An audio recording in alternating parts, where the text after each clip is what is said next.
This is sounding very much theological, which contradicts the narrative that I've been told since I was just a wee little boy. Yeah, you're right, David. It's a religious war, and nobody talks about that. It is not about land.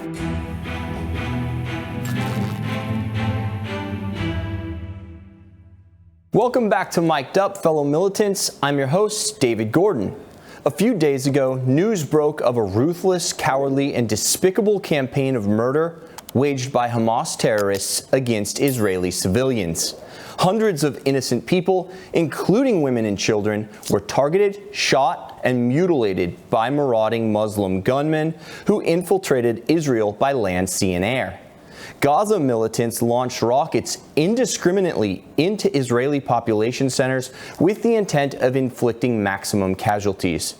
Israel has promised and is currently making good on that promise to rid the world of the perpetrators of these barbarous acts. But how did we get here and why? To discuss the geopolitics, history, and theology underlying the constant unrest and now open war between Israel and its Palestinian neighbors, I'm pleased to be joined by Robert Spencer, a New York Times best-selling author and a scholar of Islam. Spencer authored the book The Palestinian Delusion, and we're going to be drawing from that today. Thanks for joining us, Mr. Spencer. Thank you. Happy to be here. Glad to have you on, and I am familiar with some of your work in the past, and we appreciate your scholarship. I think you're doing a great service to the world by kind of unmasking the hidden ideology and the ideology that's been buried by the mainstream media and universities that undergirds the Islam and the Islamist movement. Well, I appreciate that very much. There are very few people who are willing to discuss the reality of these issues, and so I commend you for that. Thank you very much. Right at the outset, kind of to set the atmosphere, set the tone for what we're going to talk about, I want to play a clip and have you react to it, just of what the mindset behind Hamas, behind kind of militant Islam, especially towards the state of Israel, is. So, control room, without further ado, can we roll that? I'll ask you the same question I asked my last guest. Can you coexist with someone whose mission is your destruction? Well, Hamas is not seeking coexistence and compromise. Hamas is seeking conquest and taking over. And by the way, Israel, the destruction of the state of Israel is not Hamas' final destination. Hamas' final destination is building the Islamic Khilafah, which means an Islamic state on the rubble of every other civilization. Now, Mr. Spencer, that video is from years ago, but I believe it still has relevance today. What do you say? Oh, yeah, Mossab Hassan Youssef is absolutely correct. The goal of Hamas is to destroy Israel first, and then to join with other jihad groups to establish an Islamic caliphate, that is, the rule of Islamic law over as much of the world as it possibly can. This new strike against Israel with the help of Iran is all part of that same initiative, and it underscores what Mossab Hassan Youssef said about not being able to coexist, not even being interested in coexistence as the West understands it and values it so highly. What Hamas wants to do is dominate and rule and destroy all other groups that are not governed according to Islamic law. And that would be foremost, of course, Israel, as the Jews are listed in the Quran in chapter 5, verse 82, as the worst enemies of the Muslims. Okay, and I want to really break this down today. We're really going to get into it. At the outset, though, can you tell me, what are the very basics behind why the Jews in Israel and the Palestinians find themselves in this spat of conflict? The Jews would make peace. As the old adage goes, if the Israelis laid down their arms, there would be a massacre, there would be a new genocide, but if the Palestinians laid down their arms, there would be peace. The obstacle to peace here is now and has always been the Palestinians, and that is because of the jihad imperative. The Quran says, drive them out from where they drove you out.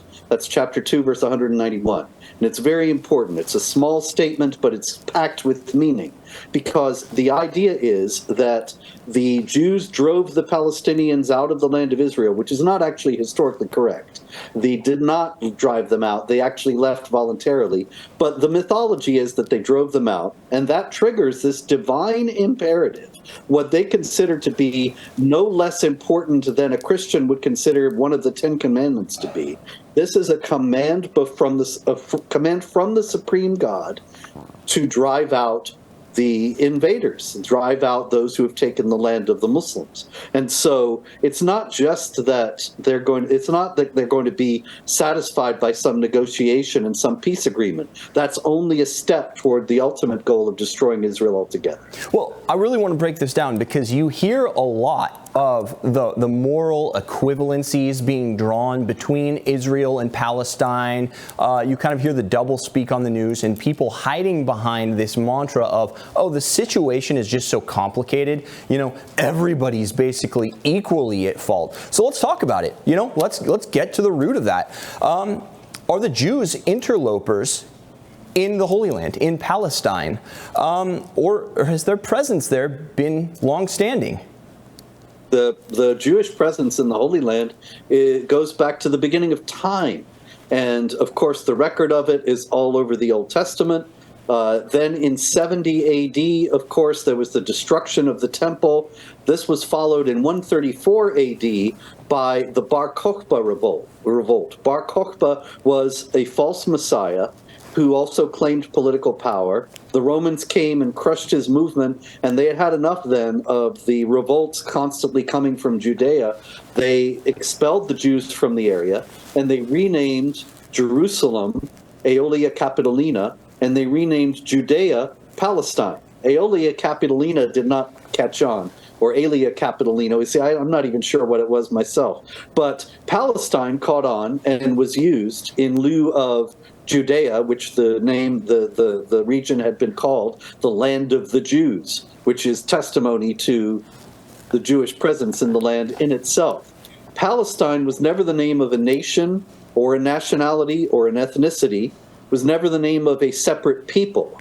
The people who lived in Palestine were, in the first place, Romans, and then the Romans were displaced by the Arabs when the Arabs conquered it in the 630s, and that's where the Muslim Arab presence comes from. But that comes much later than the Jewish presence in the land. And meanwhile, there were always Jews there. There were some who never left. And so the idea that they were gone for thousands of years and then suddenly decided to come back, that's ahistorical. But Mr. Spencer, I'm told that the Palestinians are, quote, indigenous people. Isn't that being glommed onto by universities? Isn't that kind of the activist mindset that these are indigenous people that were displaced by those wicked Zionists? Yeah, that is the leftist mythology, David, and it's completely baseless. There were no Arabs in that land until the 7th century. The Jewish presence can be documented long before that. And even the Arab presence is overshadowed later by the Turks, who ruled the area until the demise of the Ottoman Empire at the end of World War I. And so if you're talking about when did the Arabs rule the Holy Land, you have to go back to like the 13th century or the 12th century to find it. And yet that is supposed, this presence of the Arabs in the Holy Land is supposed to take precedence over the much longer and unbroken Jewish presence in the Holy Land. When the Zionist movement did start in the 19th century, the Jews who emigrated from Europe and elsewhere, they found Jews who were native to the area who had stayed there the whole time. And they were known as the Yeshuv. It was a particular community among the Jews in the Holy Land, the Jews who had stayed there from the beginning. How did the Holy Land come to be so sparsely populated by Jews in the first place, though? Well, they were barred by the Romans, as I noted. And then the Ottomans also prevented them for a considerable period from settling there. And this is all because the Ottomans knew that this was the Jewish homeland, and they did not want to see something like what happened with the Zionist movement and a massive influx of people coming in who had a genuine claim to the area. And so ultimately, they were trying to prevent what turned out to be essentially historically inevitable, that the Jews were going to return to their homeland. Sure. Now let's fast forward, several hundred years, and you have the British in control of Palestine. How did that come to pass? You see, that also is a testimony to the Jewish ownership of the land, because what happened was when the Ottoman Empire fell, one of its last acts was to cede the political power over the Holy Land to the League of Nations, the precursor to the United Nations. Then the League gave the land to Britain, not as British territory, but as what was called the Mandate for Palestine, which was specifically, explicitly to be set aside to create a Jewish national home. And why did they pick this area? Because that was the historical site of the Jewish national home. So the British were especially charged by the League of Nations with creating the State of Israel. They ultimately put a lot of roadblocks in its way and truncated the area of the mandate, which actually included Jordan at first, and they only kept the western part of it for this Jewish national home. But the upshot of all this is that if you're talking about occupation and international law, the only country that actually has any genuine legal claim in international law to that territory is Israel. I see. Yeah, well, then how do we get to this point where the Jews are coming back to the Holy Land? They're coming back to this Palestinian territory, because they obviously had the diaspora. They dispersed among the nations and were kind of banished from there. How do we find it that now we have the birth of the nation of Israel and their congregation back in the Holy Land? Well, in the 19th century, first Theodor Herzl and others began to preach Zionism, which was and is a movement saying that the Jews need a national home, that they have been subject to repeated persecution, living as small minorities in other countries, and the natural area for the Jewish national home is the place where it was before, in what is the land of Israel today. And so many Jews began to settle in the Ottoman Empire at the time in the Holy Land.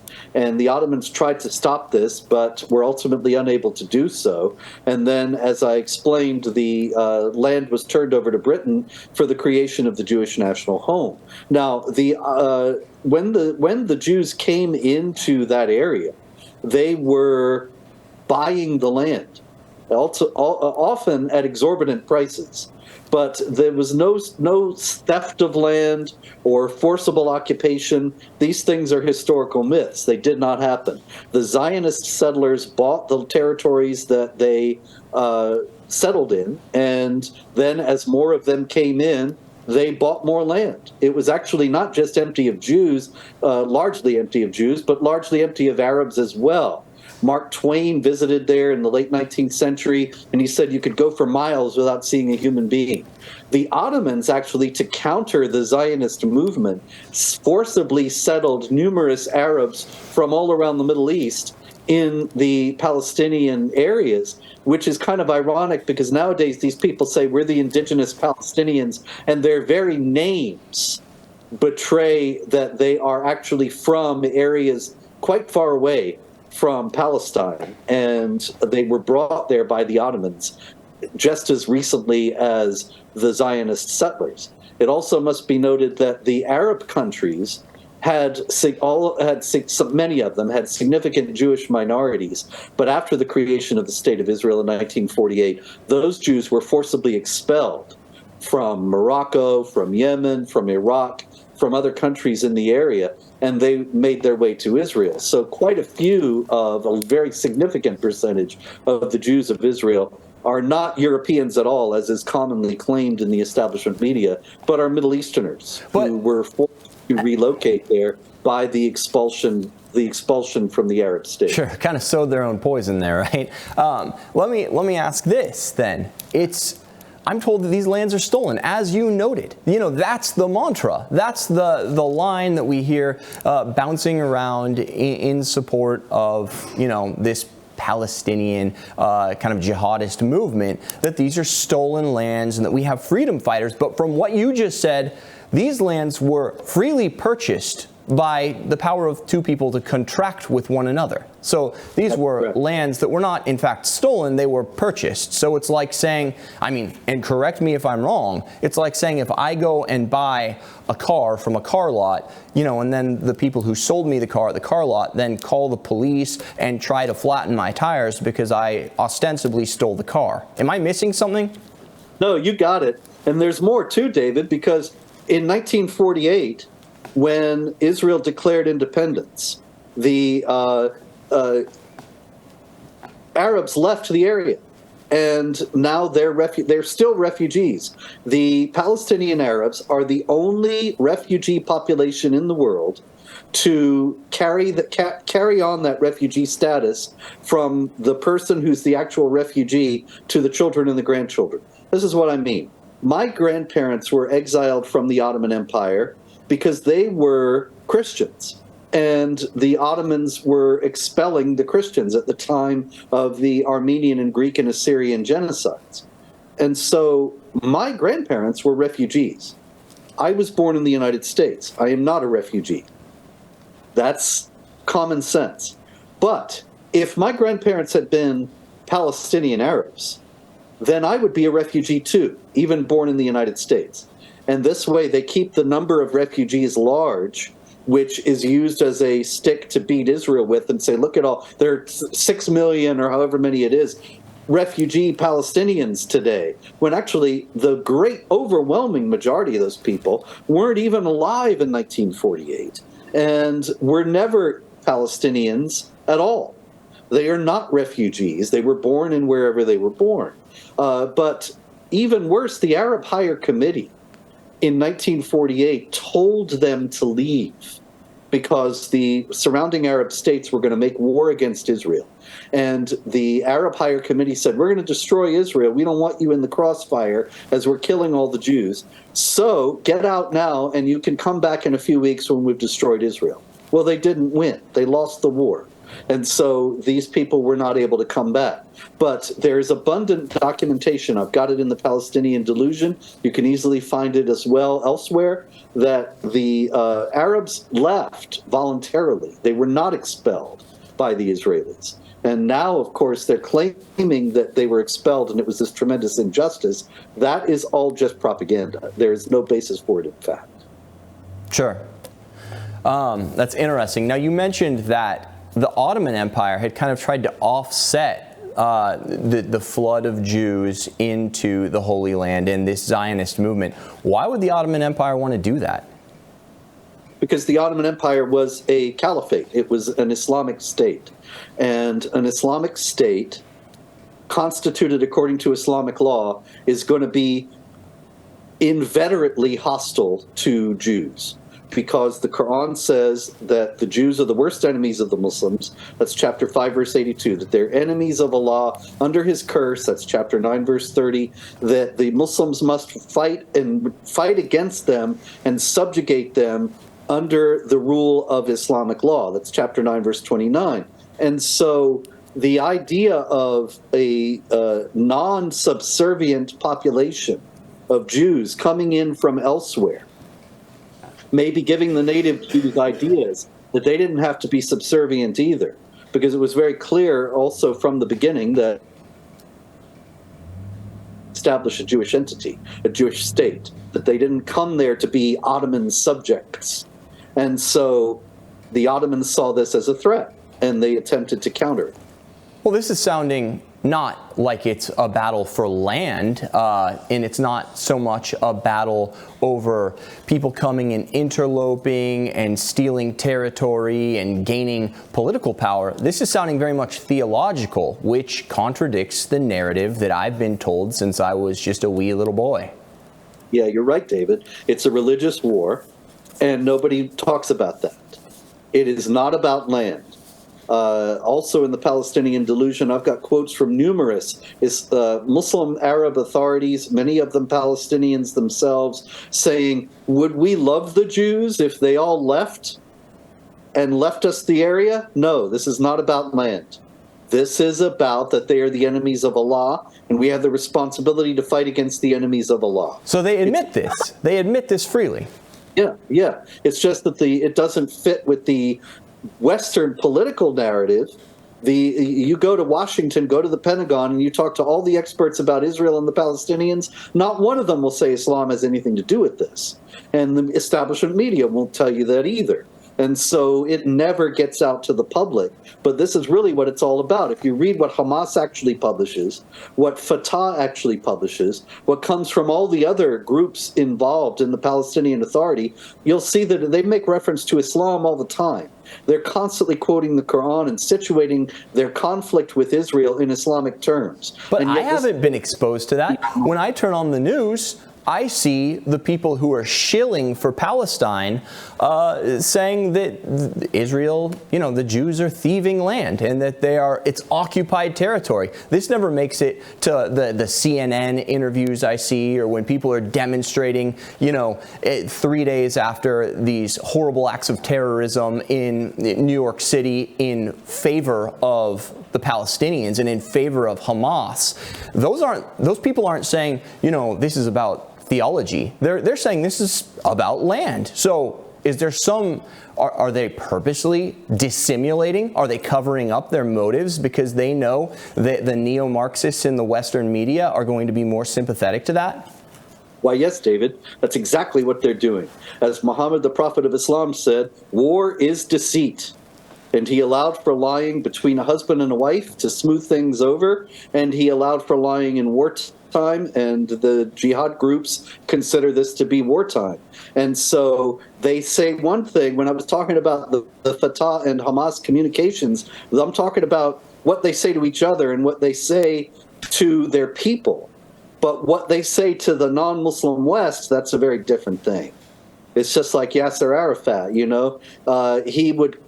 would make all these deals at Oslo with Bill Clinton and others, and they would be unpopular, and then he would go back and explain in Arabic, and that was reported only in the Arabic press, that he was imitating Muhammad in the Treaty of Hudaybiyah, which was a very disadvantageous treaty that Muhammad signed for various reasons at a particular time, and then when he gained enough strength, he broke it. And Arafat was saying, I'm just playing that same game. But nobody in the West was even interested in hearing him explain what game he was playing. Sure. Tell me, and let's pivot, I want to talk about the official birth of the State of Israel, the proposed two-state solution, which apparently, and this isn't something that gets out or that's in the popular narrative either, that the Palestinians, in fact, rejected and that the Jews were for. But tell us about the actual official birth of Israel as a nation. There was a plan in the United Nations in 1947 to partition the remaining western part of the Mandate for Palestine after the British had given the Arabs the eastern part, which is now the Hashemite Kingdom of Jordan. And the partition would be for yet another Arab state, which would have made 23 Arab states in that region, and one Jewish state. And the Jews immediately accepted and said, yes, we will take this sliver of the remainder of the Mandate for Palestine to create a Jewish national home. And the Arabs, the Palestinians didn't exist yet. They were invented later. The Arabs said, no, we don't want this state, and we will instead go to war to destroy Israel. And so when Israel declared independence in May 1948, the 5 surrounding Arab states, Lebanon, Jordan, Saudi Arabia, Iraq, and Egypt. I think that's right. Syria might have been in there too. But in any case, the Arab states made war against Israel immediately to destroy it. And that's when the Arab Higher Committee told the Arabs to leave the area of Israel. How soon was that after the formation of Israel? It was immediate. As soon as Israel declared independence, the Arab states declared war. Wait, so you're telling me that just unprovoked, just by virtue of Israel saying we are a sovereign nation, they were attacked by their neighbors for no cause, except for apparently a theological hatred of Jews? That is exactly so, sir. That is exactly what happened. And they lost. They did not expect that. They lost the war. And so the state of Israel actually won its independence in this war. And that's when they gained the area that the UN had set aside for them. But Jordan occupied Judea and Samaria, which they renamed the West Bank, and Egypt occupied Gaza. And it's noteworthy that they held them from 1948 to 1967, and you never heard a peep, not a single word about the Palestinians wanting their state and the Egypt and Jordanian occupation preventing that.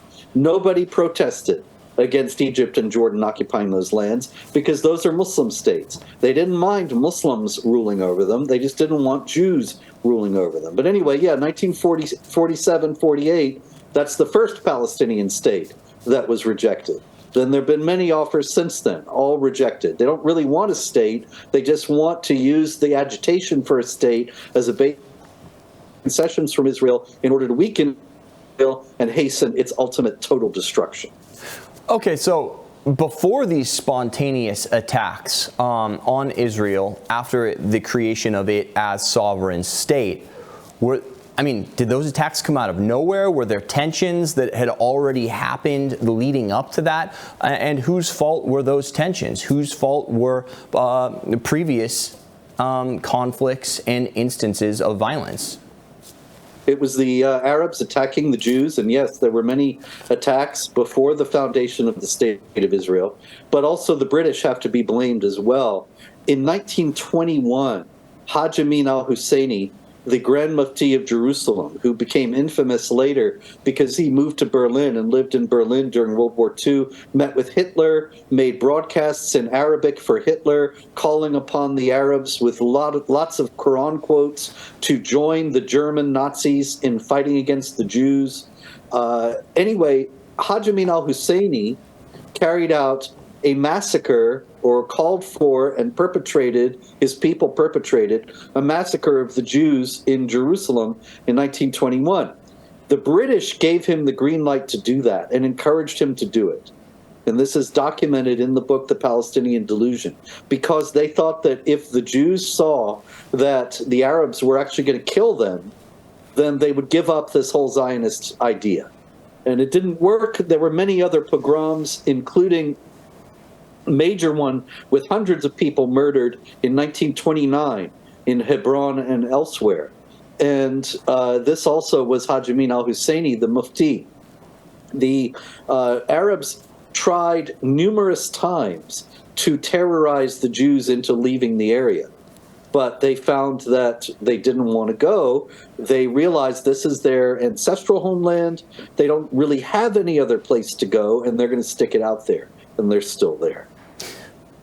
Did the Jews spark any of these occasions of conflict? And I do know in some cases when they responded to aggression, to Palestinian aggression, there were cases where they went overboard, and from a Christian point of view, from a natural law point of view, their acts and the acts of some individual actors were not defensible. They were breaches of the moral law. There were instances of going too far in retaliating against aggression.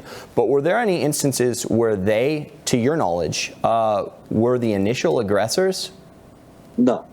They would have been happy to live in peace with the Arabs of the region and made this clear on a number of occasions. As a matter of fact, when the Arab Higher Committee was calling for the Arabs to leave, there were many Jewish leaders saying, no, stay. We're not going to bother you. We'll accord you complete equality of rights in this new state, should you choose to live in it.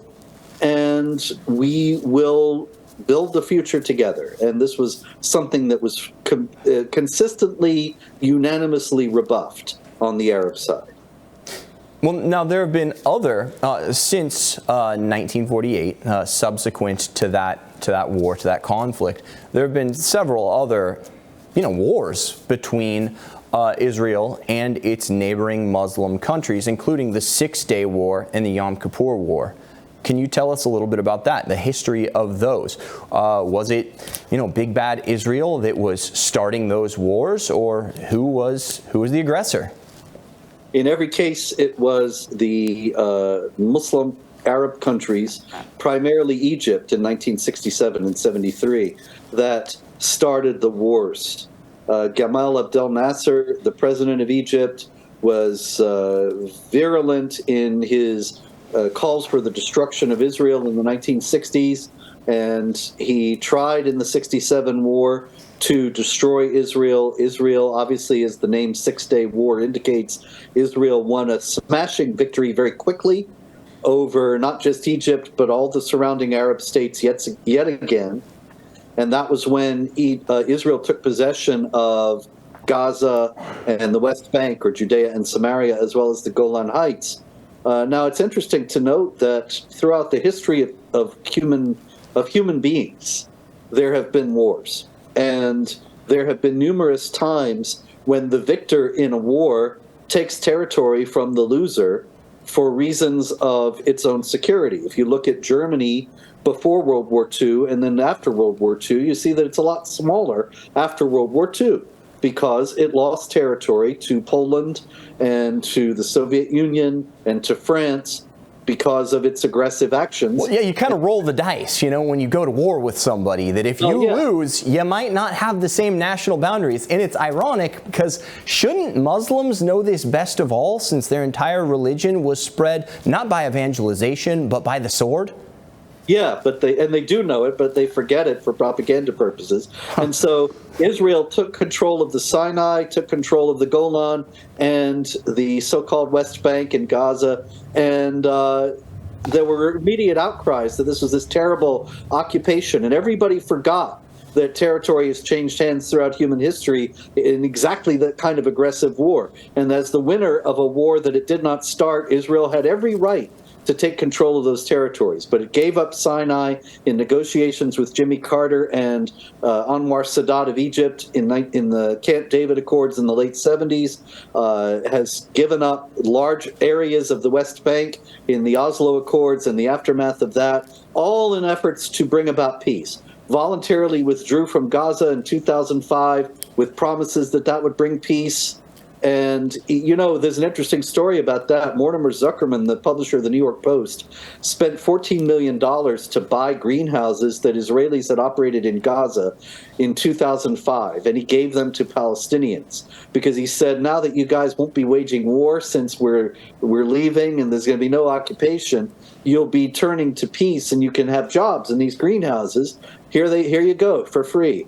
And they immediately destroyed the greenhouses and made many of them into weapons smuggling tunnels for Hamas, which indicated that they didn't have any interest in making peace. Okay, so why did Israel want these territories? Why did it want to expand into places like Gaza, the Golan Heights? Was there some strategic objective for them there, where it's not just sheer expansionism, but they serve some kind of a military objective, or they further Israel's interests in some way as far as defensibility goes? Yeah, very much so. Take the Golan Heights, for example. I was in Israel a few years ago and took a boat ride across Lake Tiberias, which was very exciting, and then had a delightful lunch at a restaurant right north of Lake Tiberias. And the friends I was with pointed up at the surrounding, there were some very steep cliffs going straight up. And they said, up there, that's the Golan Heights. And I said, oh, I didn't know that. Oh, it's very interesting. And they said, yeah, that's right. It was and when that was Syrian territory, the Syrians would stand there and shoot down at the Israeli farmers. And it wouldn't have been possible to have this restaurant here because we would have been in the line of fire. And so by seizing the Golan Heights after the Six-Day War, Israel was able to secure what is essentially the entire northern part of the country.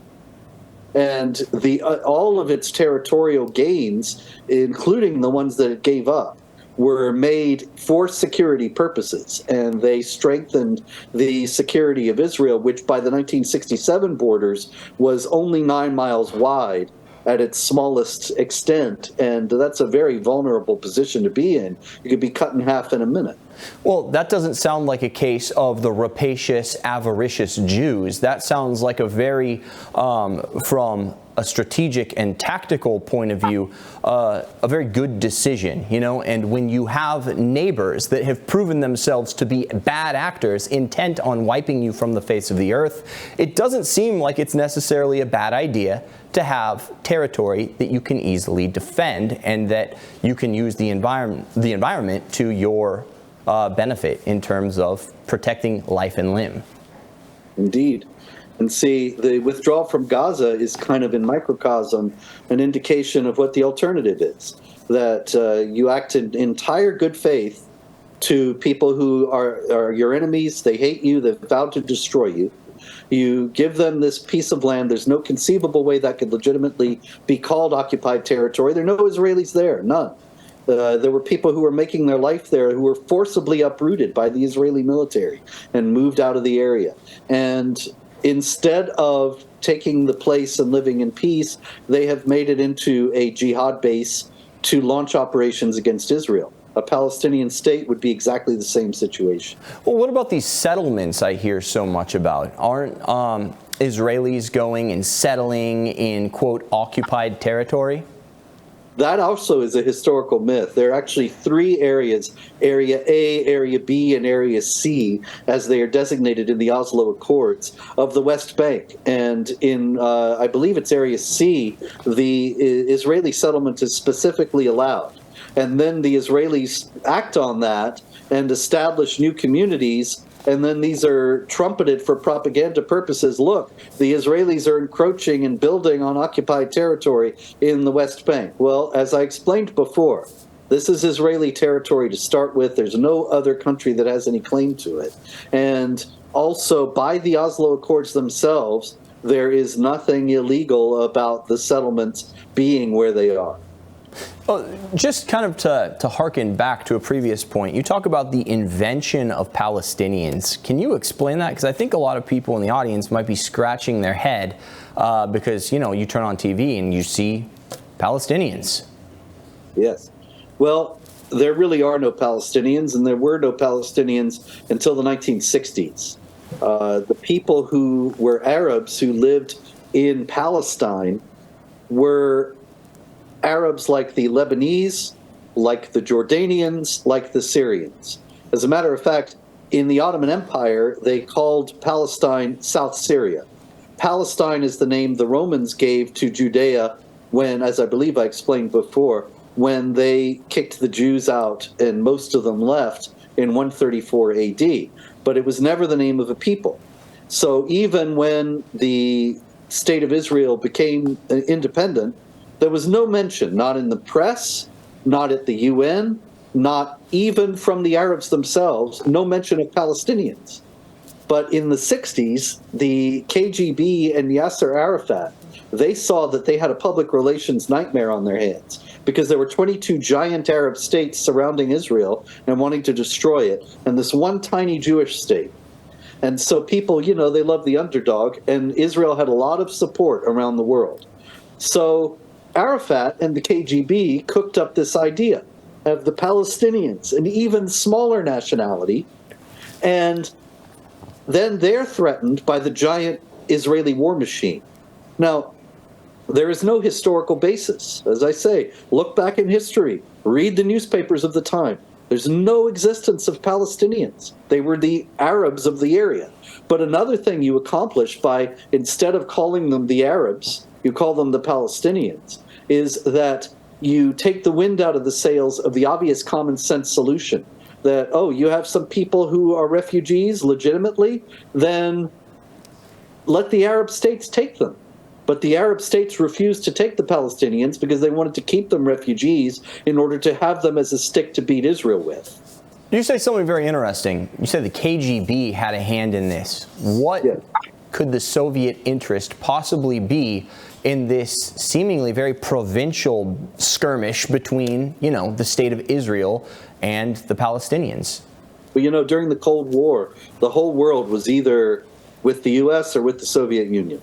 And every foreign policy issue was seen as being between the U.S. or the Soviet Union. And you're either with the Americans or you're with the Soviets. That was it. So the Americans were helping Israel. The first state to recognize Israel as an independent state was the United States. Actually, I'm not sure it wasn't the first necessarily, I think, but it was like within minutes after Israel declared independence, President Harry Truman recognized the independence of the state of Israel. It was one of the first very, very quickly after. And of course, the U.S. and Israel have always been allies. And so the Soviets lined up with the Palestinians, began to portray this as a struggle of the oppressed Arab people. And that, of course, still continues today, that kind of propaganda. But then they created the Palestinians so as to further this narrative of this oppressed people that needs to throw off their chains and have self-determination. Sure. Okay, so let's jump back into, after the 6-Day War and the Yom Kippur War, what's kind of the history more recently between Israel and the Palestinians? I know obviously there's been a lot of unrest. There's been kind of a punctuated equilibrium of sketchy peace and then just open violence, open conflict. So can you take us through some of that, Mr. Spencer? Yeah, sure. Well, in the 90s, there was the Oslo Accords. And the Oslo Accords have the Israelis agreeing to establish a Palestinian state.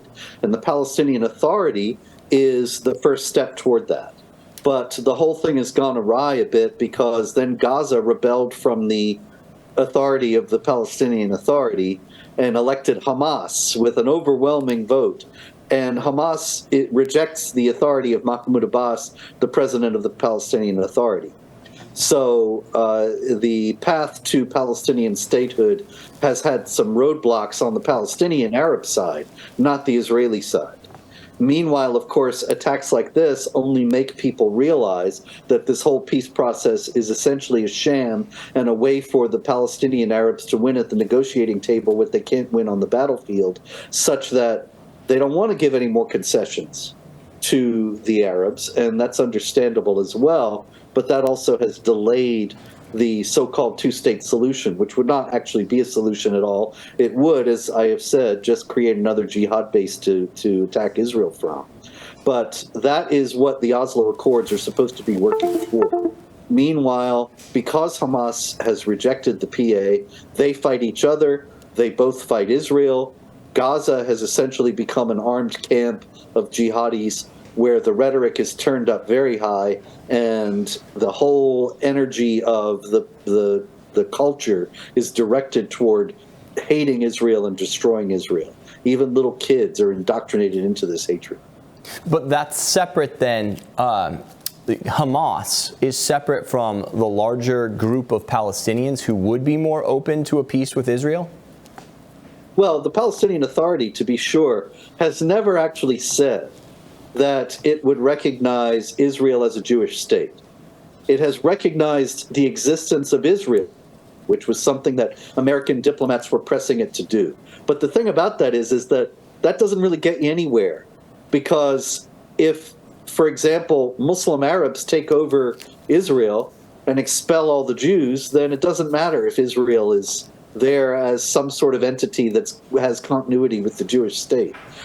They have not ever recognized that Israel has a right to exist as a Jewish state. So the distinction between them and Hamas is not as great as a lot of people would like to think. But Washington certainly does treat the Palestinian Authority as if they're a moderate, reasonable alternative to Hamas. I think that's wildly overstated, but that is the policy of the U.S. government. Did the Palestinian Authority have anything, as far as we know, to do with the October 7th attack? No, not as far as we know. However, Fatah is the armed wing of the Palestine Liberation Organization, which is the party of Mahmoud Abbas, the president of the Palestinian Authority. In other words, Fatah and the Palestinian Authority, that's another very fine distinction. And Fatah has applauded the attacks, cheered them on, issued a communique saying now is the time to slaughter all the Israelis. So it's not as if they're the reasonable moderates in this scenario. Why did this happen? What was the perceived strategic benefit from having these attacks go down on October 7th as they did? Was there some objective that Hamas had in mind, and how does this accomplish it? Yeah, the Islamic Republic of Iran, which is behind the October 7th attacks, they wanted to stop Israel from normalizing relations with Saudi Arabia. Saudi Arabia is the foremost Sunni Muslim state, and it was getting very close to achieving an accord with Israel. The Iranians, who hate both the Saudis and Israel as the foremost Shiite state, they thought that it would be a disaster for Islam in general and for the cause of the jihad against Israel if the Saudis normalized relations with Israel. And they knew that the Saudis would not be able to continue to Israel if a war were to break out between Israel and the Palestinian Arabs. So they bankrolled this war. They gave weapons to Hamas. They gave them advice and help all the way through, planned it for weeks, and it was all designed, or largely designed, to prevent normalization with Saudi Arabia. And that has been attained. The Saudis have said, we're not going to normalize relations with Israel. It's all off the table. They don't see that they're being used as pawns a little bit? They're caught. They can't do anything else. Because now, with the whole Islamic world overheated and all turned against Israel anew, if the Saudis announced tomorrow that they've made peace with Israel, they would be seen as traitors to Islam. And the House of Saud could fall as a result. Sure. Okay. Then let me probe a little bit deeper. So this is all a cynical political ploy by Iran to be able to continue its kind of jihad against the state of Israel. That's what I'm getting, number one. And then, I mean, I guess I don't understand why Saudi Arabia, which is a Muslim country, if there is this kind of jihad against Israel and this call to wipe it off the map, why is Saudi Arabia interested in doing that even in the first place? Until, of course, this cynical political ploy obviously, was met with some success. Well, it would have been a temporary provision to begin with because of the theological aspects of the conflict. Ultimately, the Saudis would not be able to sustain peace with Israel and remain an Islamic state. However, in the short term, it could have been very beneficial for both parties. And the Saudis were interested in doing it precisely because of their own threat that they face from the Islamic Republic of Iran. Iran wants to be the leader of the entire Islamic world. And so its interests are at odds with those of the major Sunni states. And the major Sunni states see that, and that has made them draw closer to Israel. But now, with the war, it's impossible for the Saudis to get any closer with Israel. Well, so then it does seem like this problem transcends provincial, national borders. It seems like there's a root problem behind the unrest and violence and war in the Middle East, and it's not one particular nation, because all of these nations are seemingly captive to a certain ideology, a disordered, wicked ideology. What is the provenance of that ideology? It's all about Islam. And nobody wants to hear that, because we've all been told that Islam is a major world religion. And of course, there are wonderful Muslims all over the world who are better than the teachings of their religion. But the religion does sanctify violence on the basis solely of a difference of belief. It does call for the conquest and subjugation of non-Muslim people. These things are unwelcome and unfortunate facts, but they are readily demonstrable. And consequently, there will never be peace in Israel unless and until Israel is destroyed and an Islamic State is established, because of these theological imperatives. But I'm told by people like Barack Obama that real Muslims reject violence. Isn't that the truth? That's what I was told in college. That's what I was told in graduate school. Real Muslims, the true practitioners of the religion, reject violence. Are you telling me I was lied to? Yeah, you were lied to, and I don't know if anybody even still believes that, but if anybody does, just consider this. All over the world since Saturday, we have seen Muslims demonstrate in favor of the Palestinians, even after the terrible atrocities that Hamas committed have been revealed to the world. And yet, all around the world, in every Muslim country and all the Muslim populations in the West, there has not been a single Muslim pro-Israel, anti-Hamas demonstration. Let me ask about that. What is with the bizarre recriminations of Israel? Because you see this pattern play out incident after incident, where you have terrorists go in and shoot up a bunch of innocent Israelis, women, children. Women are raped, children are butchered and mutilated. And then you have Israel, who's like, this is an act of war, we're going to respond accordingly, we're going to target Hamas terrorists. We're going to target the perpetrators of these mass murders. And then, you know, there's collateral damage. Israel hits, because these terrorists embed themselves in civilian centers so they can't be wiped out. Then Israel accidentally kills a civilian, even though they tell people to vacate an area before they bomb it, who are not involved with terrorist activities. They'll kill a civilian. And then I hear the moral equivalencies, the false moral equivalencies that Israel's really bad because they just killed somebody. They kill women and children also. They bomb women and children also. Oh, they bombed a hospital. Never mind the fact that there was a terrorist camp, you know, sitting 10 feet away from the hospital, and they hit it by accident. But they bomb hospitals, they bomb churches. Look how bad Israel is. What's with that? Well, you know, the international left controls the media, controls most of the governments of the West, and they hate Israel. And they hate Israel, I think, ultimately because we're talking about people who are leftists, and every time the left comes to power, it imposes a reign of terror and tries to impose uniformity upon its people, whether it's economic uniformity, even cultural uniformity, even actual uniforms in communist China during Mao's period. So the Jews are the quintessentially anti-uniform people in the world. They have resisted assimilation, even wandering around the world for 2,000 years and not having a home and being a minority in countries that were often quite hostile. And they maintain their identity. That's just what the left doesn't want people to do. It wants everybody to melt into the same amorphous mass of people who are dependent upon the all-powerful state. Well, the history of the Jews is completely against that. So the left hates the Jews, the Muslims hate the Jews for the Quranic reasons, so they see eye to eye, and they rejoice when Jews are killed, as they were on Saturday. Well, you know, all of our hearts go out to the people of Israel and the families that are now bereaved and grieving for lost loved ones from, again, these villainous, barbarous acts. And our prayers are with our wayward elder brothers in the faith, those to whom God deigned to reveal himself first. God willing, you know, they find some solace and some comfort. And last of all, God willing, they do convert and see the truth of the Christian gospel.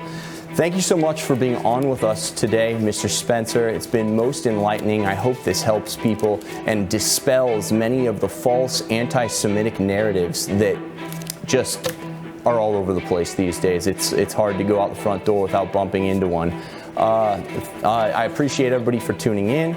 Please do watch next week and in basically all the future weeks. I'm your host, David Gordon. This is Mic'd Up, and I'm signing off. God love y'all.